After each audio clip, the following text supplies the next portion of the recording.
This city, a veritable cauldron of human ingenuity and relentless ambition, undoubtedly hammered out the very blueprints of the modern world.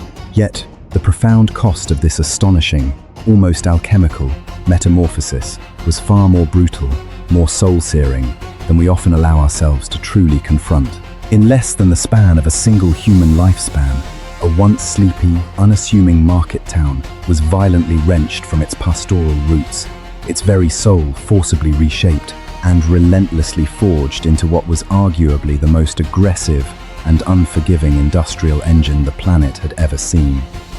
It became a sprawling urban leviathan where the sky itself frequently descended into an unnatural, sooty twilight at midday, where children barely old enough to grasp a concept were swallowed whole by the roaring, insatiable maw of the factories, and where adults found their innate sense of time, their precious autonomy, and indeed, their very humanity, utterly stripped away, reduced to mere cogs in a monstrous machine. What echoes through the corridors of history and remains most chillingly persistent, most profoundly disquieting, is the undeniable truth that these staggering tragedies did not unfold in the quiet shadows of ignorance or the veiled corners of society. On the contrary, they were brazen, glaringly visible to anyone who dared to open their eyes, etched into the very fabric of daily life. Yet, an entire era collectively averted its gaze, offering a dismissive shrug, rationalizing the horror as the inevitable cost of what they proudly proclaimed as progress. The story of Manchester in the 1850s, therefore, transcends the dusty confines of mere local history. It stands today as the earliest, clearest, and most chillingly stark warning about the true, often deliberately obscured, price exacted by the relentless march of the modern world we continue to inherit, and often inadvertently perpetuate, even today. By the vibrant, yet unsettling, mid-19th century, Manchester had mutated into an entity so profoundly alien, so utterly unrecognizable, that it seemed to defy all precedents in human history.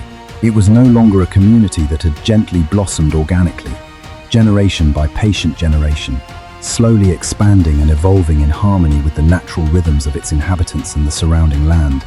Instead, it was a sprawling, hastily erected urban behemoth, almost a monstrous creation born of sheer will, Frankenstein-like, cobbled together around a singular, relentless, and all-consuming axis of production. This axis was powered by the raw, untamed force of steam, fueled by the ceaseless, ravenous global demand for cotton, nourished by the black, abundant bounty of coal, and propelled by the dizzying, unending rotation of countless, clanking machines. This was a place meticulously engineered not for human flourishing, for community, or for quiet contentment, but solely and ruthlessly for maximal, unceasing output. Across the once clear horizon, hundreds upon hundreds of factory smokestacks clawed their skeletal way into the perpetually overcast sky, towering like grim, soot-stained monuments to this brutal new industrial age. Their exhalations were not the ephemeral wisps of smoke that might playfully drift away. Instead, they coagulated into a thick, palpable, utterly oppressive pall, an almost permanent, choking cloud that hung heavy and suffocatingly low over the beleaguered populace, plunging the midday sky into an eerie, unnatural twilight. The auditory landscape was equally relentless, an unceasing, grating cacophony that assaulted the ears and vibrated through the very bones. The deep, guttural roar of gargantuan steam engines, the grinding of countless cartwheels on uneven cobblestones, and the endless, shuffling, jostling sound of countless feet hurrying through narrow, suffocating, labyrinthine streets. Manchester, in that pivotal era, ceased to be a place where humans truly lived, in the sense of finding peace or connection. It was more akin to a colossal, sentient machine, and its teeming people were reduced to nothing more than tiny, interchangeable cogs and expendable components caught, tragically and irrevocably, within its monstrous, indifferent mechanism. But the true horror that permeates this agonizing story isn't confined to the ubiquitous black smoke that choked the air, or the deafening clamor that obliterated all quiet. No, the starkest terror lies in the profound contrast. Manchester was not always this way. If one could somehow rewind the relentless clock of time to the year 1750, the area would reveal itself as merely a tranquil, rather idyllic market town, nestled amidst verdant fields, primarily serving the scattered agricultural communities surrounding it, boasting a population that barely touched 20,000 souls. It proudly showcased a quaint parish church with a cheerful bell, a few bustling inns offering warmth and ale, scattered artisanal workshops where skilled hands crafted goods with care, and the gentle, meandering Irwell River, winding its way peacefully through, offering both sustenance and a serene solace. There was absolutely no premonition, no dark shadow cast into the future, no inkling whatsoever that this unassuming, ordinary corner of northern England would one day become the undisputed, often brutal, nursery of the modern world. It was neither grand nor particularly remarkable, just an ordinary, sleepy provincial hub, content in its slow, organic rhythm. This breathtakingly profound contrast, this violent rupture with its own past, is precisely what makes its transformation so utterly staggering, so deeply unsettling. History, it seems, rarely pivots with a sudden, cataclysmic explosion. Rather, it subtly, almost imperceptibly, shifts when a potent new raw material, a truly groundbreaking technology, and an insatiable, often ruthless, hunger for profit converge at precisely the same fateful moment. The decisive, irreversible turning point arrived with the advent of cotton, a material seemingly innocuous, yet destined to revolutionize the world. Water-powered spinning and weaving mills, primitive yet revolutionary for their time, began to sprout up across the verdant region from the 1780s, harnessing the river's natural energy. But it wasn't long, a mere blink in historical terms, before the truly revolutionary steam engine began its relentless replacement of the traditional water wheel, a technological leap that virtually dissolved all previous geographical constraints. Factories were no longer tethered by necessity to riverbanks, their power source dictating their location. Now, as long as the lifeblood of coal could be delivered, machinery could roar to life almost anywhere, transforming landscapes overnight. From that pivotal moment, Manchester accelerated at a terrifying, almost unnatural pace, not the gentle, organic development of a growing town, but the explosive, uncontrolled proliferation of a self-replicating system that had discovered how to multiply itself exponentially, devouring land and lives in its wake.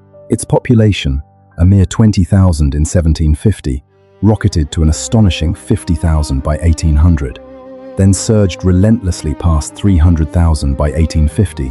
In a mere 70 years, less than a full lifetime, the town's former identity was entirely devoured, its pastoral past obliterated, paved over, and forgotten. Streets were hastily, haphazardly laid out, often with no discernible plan beyond immediate necessity, and housing, cheap, flimsy, and utterly inadequate, was thrown up in desperate attempts to accommodate the relentless, tidal influx of laborers. The existing infrastructure, delicately designed for a different, slower age, utterly collapsed under the unprecedented demographic pressure, strained beyond breaking point. Every single decision, every brick laid, every machine installed, was driven by one brutal, singular, and dehumanizing question: how to produce more, faster, and cheaper. This was no longer development. It was a frenzied, desperate, and often morally bankrupt race against time, fueled relentlessly by insatiable avarice. To step into a Manchester cotton mill in the 1850s was not merely to enter a workplace. It was to experience an immediate, visceral assault, not primarily on the eyes, which were soon accustomed to the grime, but overwhelmingly on the ears and the very nervous system. The sheer volume of noise was immense, a crushing physical force that vibrated relentlessly through one's chest, through the floorboards, through every fiber of being. The relentless, deafening clatter of hundreds of power looms, the high-pitched, insistent whirring of thousands of bobbins spinning cotton into thread, the rhythmic slap and hiss of massive, steam-driven belts powering multi-story systems of machinery that seemed to groan with effort. It was less a workplace and more a terrifying, overwhelming symphony of industrial might, a mechanical roar that never ceased, Conversation, in any meaningful sense, was almost an impossibility. Workers, both adult and tragically, children, learned to communicate through quick, wary glances, silent, intricate hand signals, and by instinctively sensing the subtle, almost imperceptible shifts in the machinery's monstrous roar, discerning urgent meaning from its incessant, punishing pulse. The air itself was thick, heavy, and perpetually laden with fine cotton dust that clung insidiously to floors, coated walls, permeated every stitch of clothing, and, most damningly, burrowed deep into their unsuspecting lungs, initiating a slow, agonizing process of suffocation. Windows were often sealed shut, not for warmth against the biting English chill, but for a far more insidious reason: to maintain the oppressive humidity crucial for preventing the fragile cotton fibers from snapping, thus preserving production efficiency. This meant laborers toiled for long, arduous, unspeakably brutal days in sweltering, suffocating, oxygen-deprived conditions, breathing in disease with every forced breath. This was not a place where humans controlled their work, where craft or skill could truly flourish. It was a realm where machines dictated the relentless, unforgiving rhythm, and human beings were forced to expend every last ounce of their rapidly diminishing energy, simply to keep pace, to avoid falling behind. A single misstep, a fleeting moment of lapsed concentration, could, and often did, cost a hand, a finger, an entire limb, or even the remainder of a precious, short life. There is a particular detail that, even today, retains its power to send a cold, almost existential shiver down one's spine. Shifts in these factories, often stretched from 12 to 14, grueling, utterly exhausting hours, 6 relentless days a week. Breaks, when they were grudgingly granted, were infinitesimally short, timed with cruel precision, and ruthlessly policed by overseers who tolerated no slack. The factory bell, a harsh, tyrannical deity, was the undisputed master of every waking moment, dictating with cold, metallic authority when you arrived, when you snatched a hurried bite, and when, finally, you were mercifully permitted to leave its oppressive confines. The natural human rhythm, once intimately tied to the gentle cycles of the sun, the waxing and waning of the moon, and the comforting changes of the seasons, was completely supplanted, crushed beneath the cold, emotionless, artificial beat of the machines. This systematic subjugation of human time, this forced divorce from natural existence, was, arguably, one of the most profound and far-reaching changes Manchester inflicted upon the emerging modern world. It wasn't merely about churning out goods or erecting factories.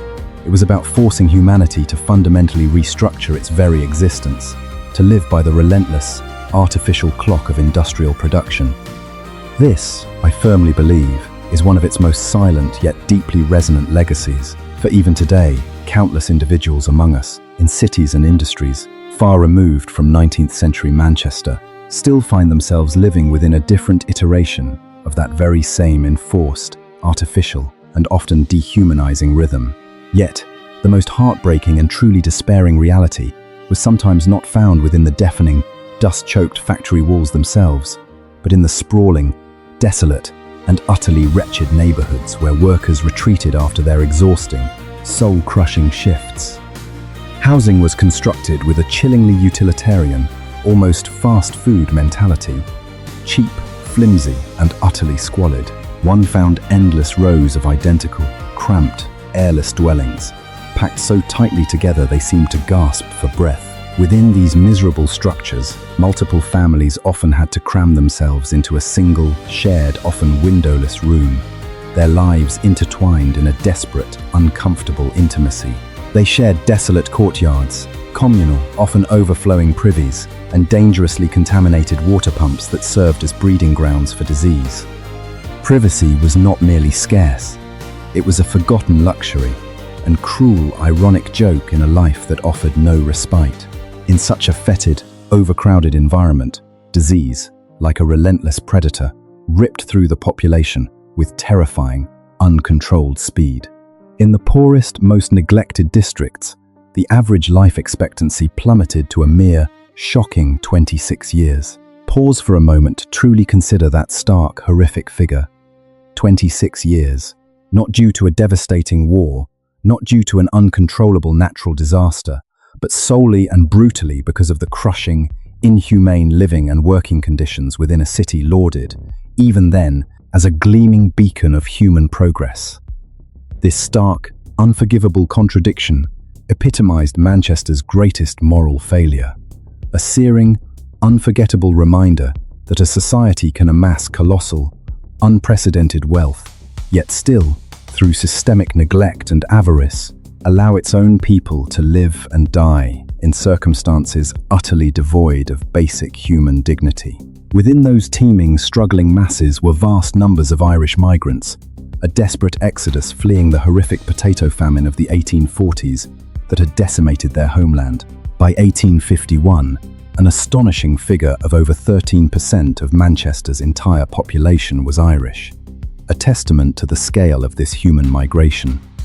They were often shunted into the very worst, most dilapidated slums, where rent was cheapest, yes, but where living conditions were undeniably the most brutal, the most disease-ridden. Racial tensions simmered just beneath the surface, a constant, ugly undercurrent.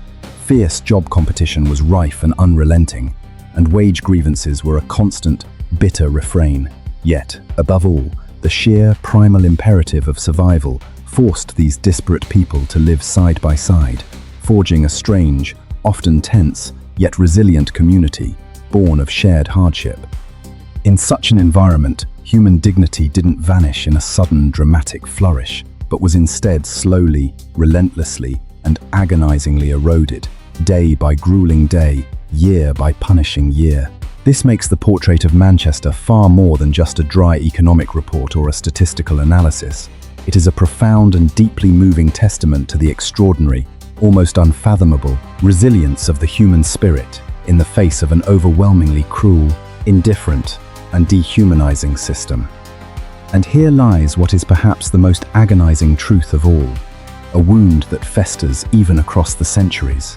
Children, too, were not merely victims but were integral, indispensable components of this merciless production line. Some, tragically, as young as 5 or 6 years old, their tiny bodies barely formed, were forced to crawl beneath the churning, roaring, lethal machinery to scavenge fallen cotton scraps, a dangerous and vital task to prevent waste. Accidents, far from being rare occurrences, were a daily horror. Tiny, delicate fingers caught and mangled in unforgiving gears, fragile limbs crushed beyond repair, and young, developing lungs irreparably damaged by years of ceaseless inhaling of the insidious cotton dust. This wasn't some hidden, whispered atrocity perpetrated in secret. Social reformers meticulously documented every grim detail, publishing reports that shocked some, while doctors issued dire, urgent warnings about the soaring rates of childhood disease and injury. Even the government, belatedly and often reluctantly, conducted investigations. People knew, people debated, people sometimes recoiled. Yet for decades, the vast majority of society, blinded by the promise of prosperity, accepted these unspeakable tragedies as a necessary sacrifice for the relentless sake of production. We must never, ever forget this moral complicity. Not to idly condemn the past from a position of comfortable hindsight, but to understand with searing clarity that when a society prioritizes industrial efficiency, economic growth, or any other singular metric above all else, and in doing so forgets or willingly sacrifices its fundamental humanity, similar tragedies can always, and alarmingly often do, resurface, often in more sophisticated, more insidious, and thus more difficult to combat, guises. A mere glance at Manchester's perpetually overcast sky in the 1850s would immediately, viscerally reveal the true, hidden cost of its relentless operation. Coal smoke, spewing ceaselessly from thousands of factory chimneys, mingled with the domestic soot belching from countless home hearths, creating a suffocating, almost tangible, grey-black atmosphere that visibly choked the breath from lungs and shrouded the very sun. Buildings, once proud and often of light-coloured stone, rapidly acquired a thick, indelible coating of black grime, becoming indistinguishable monuments to pollution. Even the Irwell River, which once meandered cleanly and gently through the city, now ran an inky, sickening black, poisoned by toxic dyes and chemical waste from the voracious textile industry, a putrid testament to unchecked industrialization. Crucially, and perhaps most disturbingly, at the time, this rampant, all-encompassing pollution wasn't seen as a blight, a problem to be solved, or a cause for alarm. On the contrary, it was paradoxically celebrated as undeniable, tangible proof of economic might, a badge of honor. Smoking chimneys meant factories were busy, bustling and thriving. Jobs were plentiful, and money was flowing. The darker the sky, the more robust and seemingly prosperous the industrial activity. The filthier the city, the richer, or so the logic went, it was becoming. It was a brutal, yet profoundly modern and deeply seductive logic, for countless societies after Manchester would likewise convince themselves that environmental degradation was simply an unfortunate, yet entirely necessary, byproduct, indeed, often a time sign, a visible indicator of vigorous economic growth and burgeoning progress. Another truth, even more far-reaching and morally complex, stretched far beyond Manchester's grimy, suffocating boundaries, connecting it to a global tapestry of exploitation. The raw cotton that fed these hungry, ceaselessly churning mills predominantly originated from the sun-drenched, yet morally shadowed, American South. By 1860, an estimated 90% of Manchester's ravenous cotton consumption was picked by enslaved people, toiling under unimaginable brutality on plantations thousands of miles away, their forced labor literally fueling the engine of British industrial might. In essence, the Industrial Revolution blossoming here, lauded for its innovation, relied not just on advanced machinery and the local, often exploited, labor of its own citizens, but was deeply and fundamentally rooted in a brutal, abhorrent system of forced human bondage across an entire ocean. Bales of cotton, stained with the sweat and tears of the enslaved, would arrive at Liverpool's bustling docks, then be transported with almost magical efficiency to Manchester via an intricate network of canals or the burgeoning revolutionary railway lines. Once processed into finished goods, often cloth of exquisite quality, they would then depart the city to be distributed across the burgeoning markets of Europe, the distant lands of Asia, and the rapidly expanding Americas. Manchester wasn't merely producing for itself or for local consumption. It was the raw material processing heart of a burgeoning, interconnected, global system. When we look at this city, with its smoke-choked skies and its tireless machines, we are looking at the very first, nascent blueprint of the modern global supply chain, a complex, often morally ambiguous network that continues to shape our world, a reason why its story remains so disturbingly, acutely relevant to our present. Many today might instinctively, and perhaps justifiably, condemn Manchester as a moral pariah, a stain on the ledger of human progress. But the reactions of its contemporaries were far more intricate, deeply ambivalent, and crucially illustrative of human nature. Figures like Friedrich Engels, a keen observer and scathing critic, visited the city, meticulously documenting in excruciating detail the stark, almost unfathomable class stratification, where the fabulously wealthy lived in isolated, opulent luxury, literally a stone's throw from where the vast masses of workers languished in squalid, disease-ridden slums. Doctors issued grave, urgent warnings about soaring child mortality rates and the horrific daily industrial accidents that maimed and killed. Yet, simultaneously, countless other observers, economists, entrepreneurs, and politicians gazed upon Manchester and perceived not a hellscape, but a vibrant, almost miraculous paradise of innovation, boundless wealth, and undeniable, intoxicating progress. They marveled at how the city had, seemingly, triumphantly, solved the colossal puzzle of mass production, an achievement previously unimaginable. They didn't merely criticize, they studied, they admired, they coveted, and they desperately sought to replicate its groundbreaking model, its seemingly limitless capacity for generating capital. This precisely is the critical, painful insight.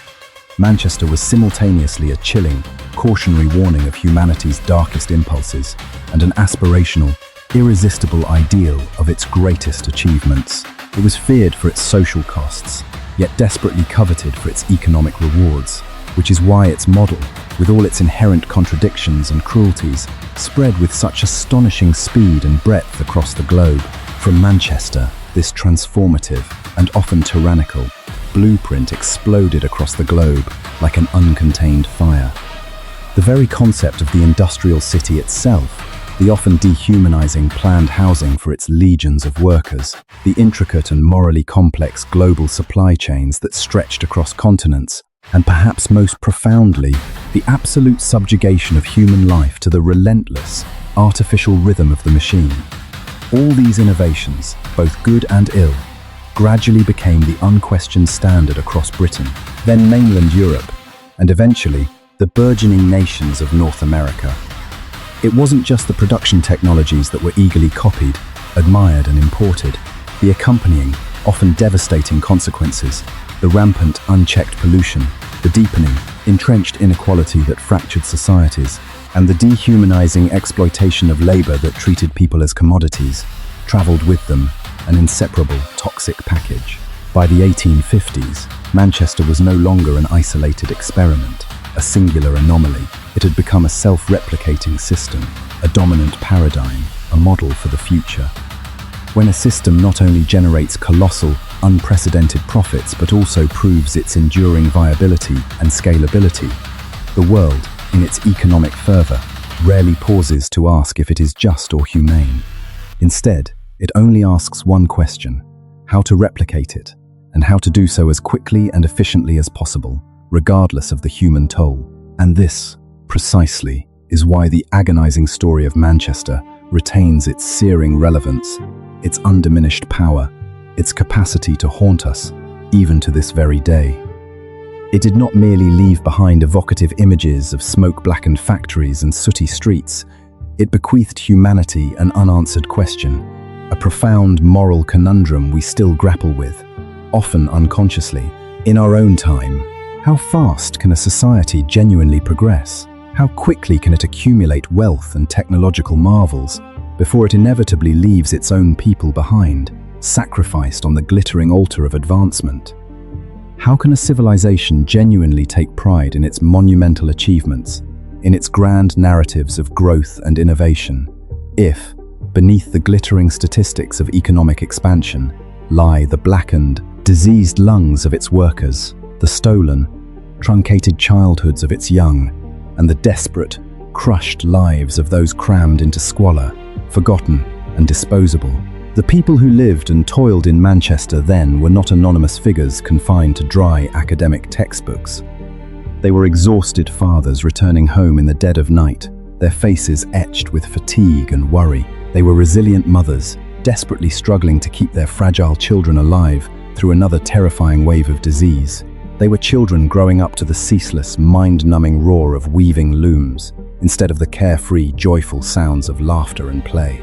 What pains me most when I reflect on Manchester is the haunting, inescapable sensation that human beings were forced to endure far, far too much, simply so the world, and indeed we, could advance just a little bit faster, a little bit cheaper.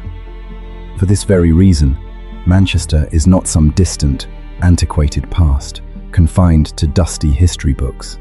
It is rather a stark, unforgiving mirror reflecting, with chilling clarity, our very present. Today, we still navigate impossibly complex, transcontinental supply chains that span the globe.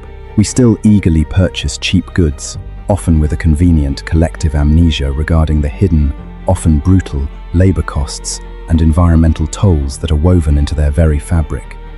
We are still, all too easily, persuaded by compelling narratives that as long as the economy expands, as long as technology relentlessly evolves, the suffering endured by those at the bottom, those who build and produce, is somehow an acceptable, temporary casualty, a necessary evil on the path to greater good. In my view, this is precisely the profound, insidious error that history warned us about from its earliest industrial stirrings, a lesson we seem perpetually destined to relearn. True, meaningful progress cannot be measured solely by the sheer volume of goods produced, the dizzying speed of innovation, or the accumulated wealth of a city or a nation. Instead, it must be gauged by a far more fundamental metric: whether human beings can live with dignity, enjoy good health, experience genuine flourishing, and be treated with fundamental fairness, compassion, and respect. If not, if we fail these core human values, then we are merely repeating the Manchester model, perhaps under a different name, with more sophisticated technology, more efficient logistics, but tragically, carrying forward the same old, deeply ingrained pains, the same moral compromises. Perhaps the greatest, most enduring value of this entire compelling narrative lies not in its historical detail, but in the potent, actionable lesson it offers future generations. History doesn't exist for us to passively admire, to briefly marvel at, before conveniently forgetting it. It exists, fundamentally, to serve as a potent, searing reminder that every society, at some perilous juncture, becomes entranced, almost intoxicated, by the undeniable power and allure of its own creations, its own technological marvels, its own economic engines, and in those perilous moments of collective hubris, of uncritical self-congratulation, it is invariably the most vulnerable among us, the children, the marginalized, the voiceless, who are, tragically and inevitably, the first to be sacrificed on the altar of progress. If we truly remember Manchester, if we still feel a genuine pang of sorrow and moral outrage for the countless lives lived and lost within its churning, in different gears, then we still possess the opportunity, and indeed, the profound moral imperative, to construct a better, more humane future. This future will not be built by denying progress or by clinging to a romanticized past, but by irrevocably binding progress to unwavering ethics, to deep-seated empathy, and to an unyielding sense of human responsibility that extends to all. This is not merely a dusty lesson from 19th century England. It is a timeless, urgent lesson for every nation, for every society, and most profoundly, for each of us today. The complex, often contradictory modern world did not simply spring into being, fully formed and pristine. It was meticulously, painstakingly built, brick by agonizing brick, often literally, from the sweat, the tears, the crushing labor, and the extraordinary, almost unfathomable endurance of ordinary, often forgotten people. To truly honor the past, to truly draw wisdom from its depths, the best approach is not to memorialize the machines, however ingenious, or to dissect the dry, impersonal statistics. Instead, it is to remember, with heartfelt empathy, the human beings who were caught, tragically and irrevocably, in the grinding, unforgiving gears of history. To gaze deeply, unflinchingly into the raw human narrative of history is the clearest, most profound path for us to truly comprehend our complex present, and in doing so, to thoughtfully, ethically safeguard the future of humanity itself.